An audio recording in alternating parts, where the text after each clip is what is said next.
শ্রমিকদের উপর অত্যাচার করা হচ্ছে কেন? হরিয়ানা সরকার জব না।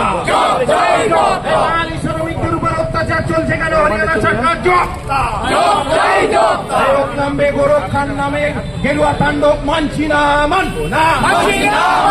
গোরক্ষার নামে গেরুয়া তাণ্ডব মানছি না, মানবো না। গোরক্ষার নামে গেরুয়া তাণ্ডব বন্ধ করো। হত্যা করা হলো এবং এই বিষয়ে কেবলমাত্র 2-3 জনকে হরিয়ানা সরকার ইতিমধ্যে গ্রেপ্তার করেছে। আমরা আপনাদেরকে জানাতে চাই যে হরিয়ানা ভারতবর্ষের মধ্যে একটি অঙ্গরাজ্য, সেখানে বাঙালিদের গিয়ে মেহনত করে খেটে খাওয়ার পূর্ণ অধিকার আছে। আমাদের এই কলকাতায় হরিয়ানার ভাইরা আছেন, সেই জন্য হরিয়ানা ভবনও এখানে আছে। আমাদের কলকাতায় যেমন বিহারি ভাইরা আছেন, উড়িয়া ভাইরা আছেন, বিভিন্ন রাজ্যের এমনকি বিভিন্ন দেশের নাগরিকরাও এই কলকাতায় আছেন এবং এখানে তারা থাকেন। আমরা তাদেরকে সাদরে ভাই হিসাবে গ্রহণ করি। এটা ভারতবর্ষের ফেডারেল স্ট্রাকচার। ভারতবর্ষের নাগরিক হিসাবে যে কোনো জায়গায় গিয়ে মেহনত করতে পারে, খেটে খেতে পারে, কিন্তু মুসলিম হলেই তার মুখ সুখে দেখা হবে যে সে গোমাংস খেয়েছে কিনা। এবং মিথ্যা অভিযোগে একের পর এক দেশ জুড়ে গোরক্ষক বাহিনীর নামে যে শক্তি তাণ্ডব চালিয়ে যাচ্ছে, মনে হচ্ছে যে অমিত শাহের যে পুলিশ বাহিনী, দেশের স্বরাষ্ট্র দপ্তরের যে পুলিশ বাহিনী, তাদের যতটা ক্ষমতা, আজকে ভারতবর্ষের গোরক্ষা বাহিনীর ক্ষমতা অনেক বেশি। এবং অমিত শাহের পুলিশ, অমিত শাহের প্রশাসন, তারা গোরক্ষা বাহিনীর কাছে নথি স্বীকার করছে। গোরক্ষা বাহিনী তারা সংবিধানের ঊর্ধ্বে দাঁড়িয়ে ব্যাপক হারে এত ক্ষমতা কিভাবে ভোগ করছে, এটা আমরা কেন্দ্রের মোদী সরকারের কাছে জানতে চাই। আমরা বিজেপি নেতৃত্বের কাছে জানতে চাই। আমরা হরিয়ানার বিজেপি মুখ্যমন্ত্রীর কাছে জানতে চাই। আমরা উড়িষ্যার মুখ্যমন্ত্রীর কাছে জানতে চাই। আমরা আসামের মুখ্যমন্ত্রীর কাছে জানতে চাই যে তারা ভারতবর্ষের ধর্মনিরপেক্ষ সংবিধান মোতাবেক তারা এই দেশকে পরিচালনা করবেন। তারা রাজধর্ম মেনে চলবেন না তারা সাম্প্রদায়িক শক্তিকে ইন্ধন দিয়ে তারা সাম্প্রদায়িক মেরুকরণ তৈরি করবেন, ঘৃণার পলিটিক্স তৈরি করবেন, তারা ঘৃণার মেরুকরণ তৈরি করবেন। আমরা জানেন যে আমরা সম্প্রীতিতে বিশ্বাস করি। আমরা মনে করি ভারতবর্ষের প্রত্যেকটি নাগরিক দেশের প্রত্যেকটি জায়গায় খেটে খাওয়ার অধিকার তার আছে, চুরি করার অধিকার নেই।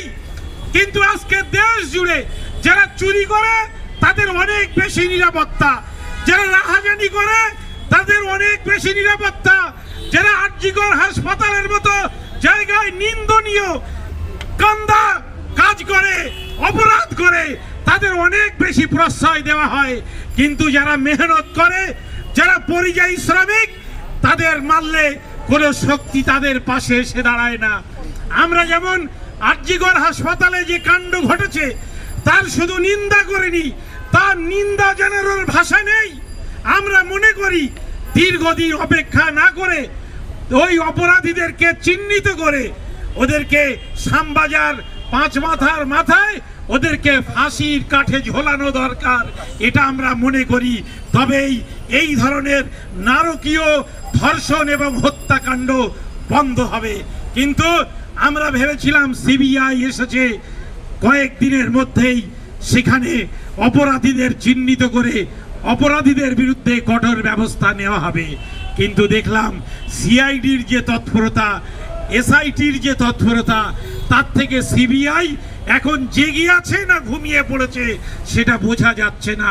এখন আরজিকর ইস্যুতে তারা তদন্ত করছে না কেউ তাদের ঘুমের ওষুধ খাইয়ে ঘুম পাড়িয়ে দিয়েছেন, এটাও কিন্তু সিবিআই এর অফিসে না গেলে বোঝা যাচ্ছে না।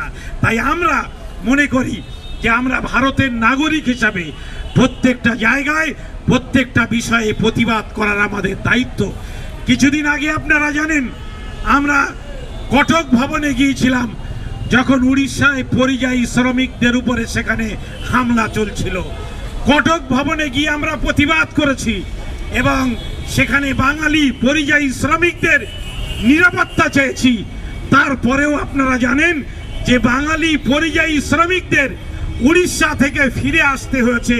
সেখানে মার্বেলের কাজ করতে যাওয়া মেদিনীপুরের ছেলেগুলো তারা কাঁদতে কাঁদতে বলেছে যে আমাদেরকে একটু নিরাপদে দেশে ফিরিয়ে নিয়ে যাওয়ার, বাংলায় ফিরে যাওয়ার ব্যবস্থা আপনারা করুন।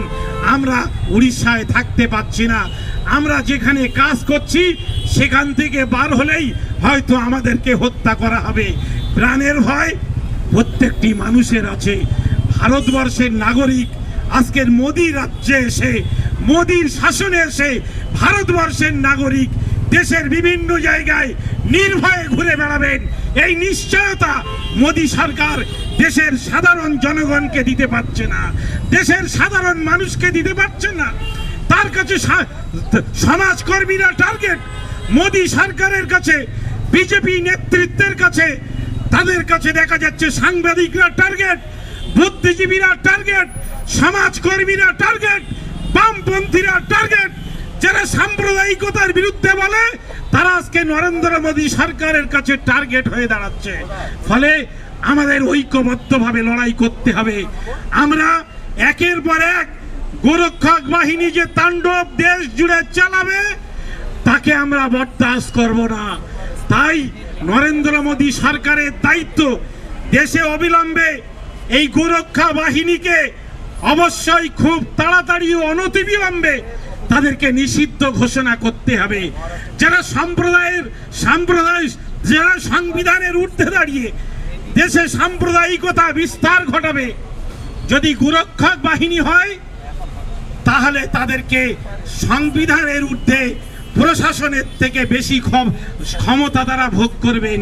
এটা কোনোভাবেই চলতে দেওয়া যাবে না, এটা আমরা চলতে দিতে পারি না। তাই আজকে বলিষ্ঠভাবে হরিয়ানা ভবনের সামনে দাঁড়িয়ে শান্তিপূর্ণভাবে আমরা বলতে এসেছি যে বাংলার মানুষ হরিয়ানায় যে তাণ্ডব, যে গোরক্ষক বাহিনীর তাণ্ডব চলছে এটা আমরা বরদাস্ত করি না, বাংলার মানুষ সমর্থন করে না। আমরা বলিষ্ঠভাবে বলতে এসেছি উড়িষ্যায় যে ঘটনা ঘটছে তা বাংলার মানুষ বরদাস্ত করে না, সমর্থন করে না। আমরা বলিষ্ঠভাবে বলতে চাই মহারাষ্ট্রে রেলযাত্রী হাজী সাহেবের উপরে যে আক্রমণ চলেছে তা যেন বাংলার মানুষ তাকে সমর্থন করে না। কেন?